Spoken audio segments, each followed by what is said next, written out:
Hey, team leads, this is a video just for you three.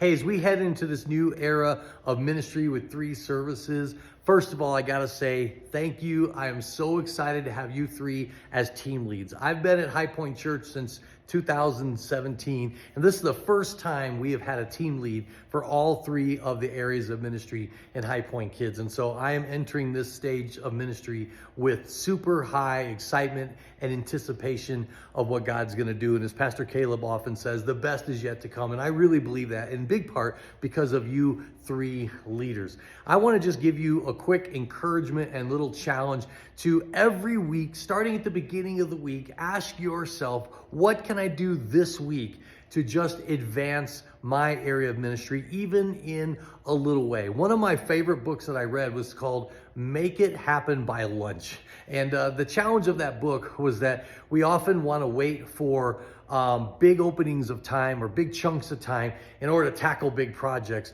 And what this book really challenged me to do was to look at what's a little thing that I can do to advance a project or to advance a ministry. Is there a phone call that I can make? Is there just a little research that I can do? Is there some little thing I can do to just nudge something forward? Like sometimes Vacation Bible School would be like this huge, daunting summer project. And I'd be like, oh, I got to start working on Vacation Bible School. And then I'd be like, you know what, today I can just Google, what are the new curriculums that are coming out and that I need to look at. And I would just go to one publisher like Group Publishing and just download their VBS kits for the summer. And that's it. I wouldn't even look at it. I would just download it, and it would just be like, what's one thing that I can do just to advance this project? And that's one thing I think you could do as team leads is go, just what's one thing I can do to move my team forward? It might be as small as texting someone on your team and just saying, hey, I saw what you did on Sunday and you did a great job. Or praying for your team. Or thinking about something you could do to make the rooms better, or asking an evaluation question of someone, or just thinking about your ministry, your area, and going, what can I do just to nudge it forward just a little bit? Sometimes it might be asking me a question and like, hey, could we do this, or we could do that? I mean, last week Trailblazers was like, hey, Pastor Carl, we used to have coloring sheets. Is there any chance I could get a bunch of coloring sheets for the kids? Didn't take me long to Google a bunch of coloring sheets, print them, and just get them in the room in there. So, I'm looking to you guys to help me advance those areas, because we are now one brain times 3 more brains just to think about the family connection team, the whole check-in ministry, the whole preschool ministry, and the whole elementary ministry. In fact, just the fact that we got that gate in the 2 and 3's room is because of 2 and 3's leaders saying, hey, we need a solution. And of course, we had a little kid get his finger hurt, not his head, his finger. But just the dialogue talking about that, and we got it fixed. And so that kind of a thing. The next thing I would encourage you is so just advancing it forward somehow. Maybe it's communicating with your leaders. You all have the capacity now to email your leaders, just to give them some updates, encourage them to check out the compass, whether it's just training them in some way or some capacity. That'd be one thing. Another thing I just want to encourage you as team leaders is that you are either a thermostat or a thermometer. I mean, you've probably heard that expression used before. A thermostat sets the temperature, a thermostat reflects the temperature.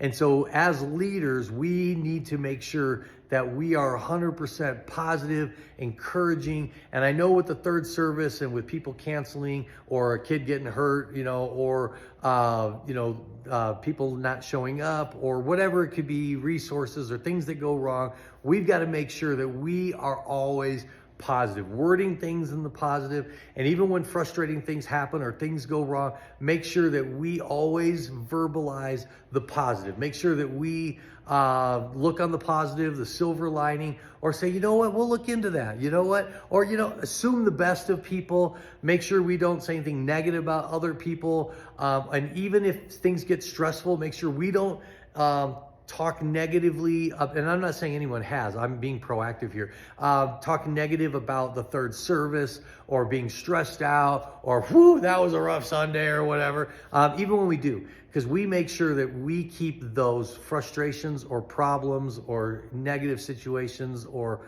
challenges, that we keep them to us as a team. And then we address them, we fix them, we creatively look for solutions. But when it comes to our rank and file, when it comes to parents, when we're in the view of the parents or the earshot of the parents or the people who work with us, that we don't leak our frustrations, or we don't leak our irritations, or we don't leak friction that if we ever have any with each other. Like if you're mad at me, you come talk to me. If we're irritated with each other, that we take care of that during the week, because our attitudes, our humanness, especially when it gets to be third service and we're worn out, that's contagious. All right. Positivity is actually does not spread as quickly or as easily as negativity. Negativity is a weed, and as you know, weeds spread quickly.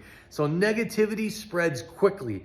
Positivity actually is harder to spread. It takes more work to cultivate joy, to cultivate positivity. So we have to work extra hard to make sure as leaders. So I just want to say at the onset of this new phase of the 3 services and trying to staff 3 services and resource 3 services, that we just make a determination and a commitment that on Sunday mornings, we're going to be there. We're going to be energetic. We're going to be positive. We're going to be excited. When things go wrong, we're going to make a note of it and we're going to address it after Sunday. In fact, I'd even say some things, even if you're beside yourself with, I cannot believe Pastor Carl did this, or I can't believe, you know what? Make a note of it.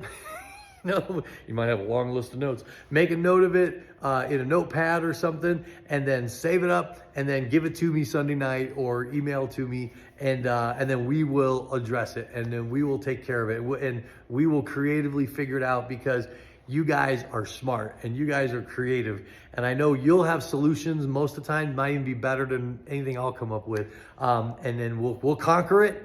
And we'll fix it, and it'll be even better. If not by the next Sunday, at least in a few weeks, we'll get it all figured out. But I'm so excited for this new phase of ministry, and I'm bubbling with ideas of things that we can do, should do, might do, could do, and neat things are coming. And so I just want to make sure we head into it with some intentionality, not reacting, and not just hoping things will happen, but that we're really leaning into it, and that we're moving the ball forward, little by little, every week. Go, what can I do this week? Who can I encourage this week? What can I nudge this week? What can I tweak this week?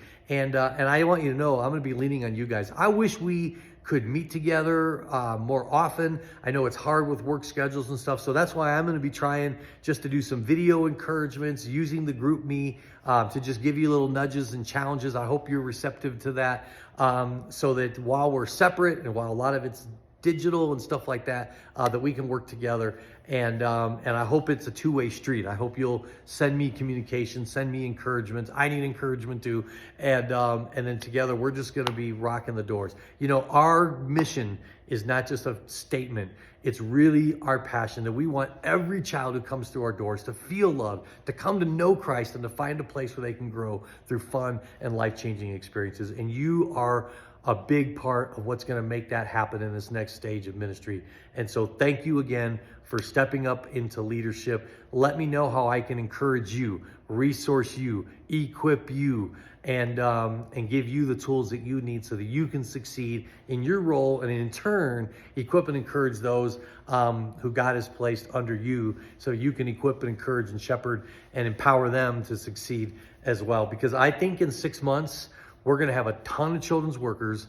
We're going to be overstaffed, and we're going to be in a great position. And that's why we've got to be all in and excited and positive, so that we're ready for what God's going to do, because he's about to do some pretty cool things in the months ahead. Thanks again. Bye.